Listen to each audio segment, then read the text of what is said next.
Hey, Jillian. Hi, how are you guys? I'm doing great. How are you? I'm good, thank you. I'm wonderful. Wonderful. Yeah, Well, it's a good day. it is a good day. It's a good day for the state of Ohio. It is. I'm in Cincinnati, obviously, and so I just have a couple questions about Yeah. Cincinnati and, in particular, the proposal for Cleveland to hold the RNC convention. What were some of the disadvantages or negatives, if you will, Cincinnati versus Cleveland in making this decision? Can you expand upon that at all? Yeah, look, Cincinnati put together a great proposal, and I worked with them. I represent the whole state of Ohio, so I also worked with Columbus and Cleveland, and was pretty involved from the RNC side too in looking at the various options.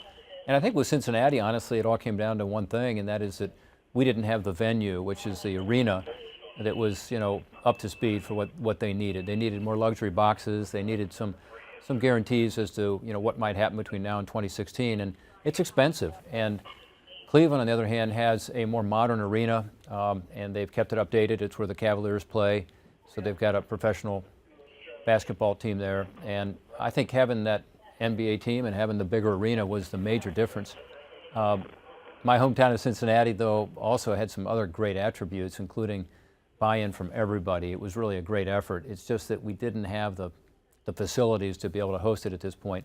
We will in the future. I think what this has done for Cincinnati is it's given us a wake-up call that we do have to modernize the facilities and be sure that we can attract big conventions like this one, not just political ones, but I'm talking about conventions generally and tourism generally. And so I think it was a good process to go through, and I think we learned a lot in Cincinnati from the process. Okay. And why do we care in Cincinnati that it's in Cleveland versus Detroit or some other, or Vegas or some other location? Because we want it in Ohio, I mean, it's going to be great for Ohio, and Yeah. we're going to be taking a lot of busloads of folks up from Cincinnati. Certainly, a lot of people who volunteer for me and help me are going to have the opportunity to go up to Cleveland and participate, be involved in this. We want it to be a big show. We want it to be inclusive. We want to bring people in, certainly from all over the state, but even all over the country, and be sure that we're sending the right message from Cleveland, which is one of the Republican Party being a party that's got ideas that affect every one of our families and that work for all of our families. And I think that message has got to get out for us to be able to be successful in 2016. So I'm excited about it. I think it's going to be great for Ohio's economy.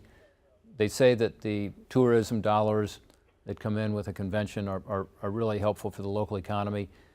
But they also, I think, sometimes discount the fact that just having an Ohio venue is good for our whole state. In other words, we'll be showcasing Ohio. And in this case, Cleveland, not Cincinnati, but we'll be showcasing the heartland and showcasing some of the extraordinary, venues. And in the case of Cleveland, a beautiful lake. Cincinnati's got the beautiful river. But, I think it's going to be good for our state. A lot of people, I think, have an impression of Ohio that's not accurate, and it's good for us to get the correct impression out there, which is we're open for business, we're a great place to come, to visit, for tourism, to live and work, and so I think that'll be good for us. Okay, and my last question would be, and obviously it's what Cleveland just asked, do we anticipate having a nomination announcement out of this convention, or tell me about the path that takes to, obviously, a presidential race in the future? Yeah, I mean, the convention is the launching pad for a presidential campaign, and in the past, our conventions have been pushed back further into the August, even early September timeframe. This one's going to be relatively early. It'll probably be at the end of June, maybe the first part of July, and so it will be an early convention. And probably be a little more anticipation, a little more excitement around this convention than the previous one, because we knew who the nominee was going to be in the previous one. Probably by June, I would guess, maybe July, and then we didn't have the convention until late August, I guess it was, or maybe in early September in some of the recent conventions. So this one will be sooner. I think it will be exciting because it'll be the true launch of the campaign into the summer and into the fall. And what do you think about you being the nomination? Oh, look, I'm fortunate to get to represent our state right now in the United States Senate, and I plan to run for re-election to the United States Senate. And it's frustrating in Washington, I will tell you sometimes, particularly because we're not getting the things done we should be for the people of Ohio. But I enjoy the fight. I enjoy fighting for Ohioans, and I hope to be able to continue to do that. Okay. Well, I appreciate your time. You're not missing anything here in Cincinnati. It's going to be cold and raining in about an hour. So. Oh, really? Yeah. Yeah. And then we got some ugly weather last night, and we're anticipating a little bit of weather this afternoon, but nothing we can't handle. Yeah. Boy, the weekend was beautiful. I went to the Reds game on Saturday, and it was just perfect.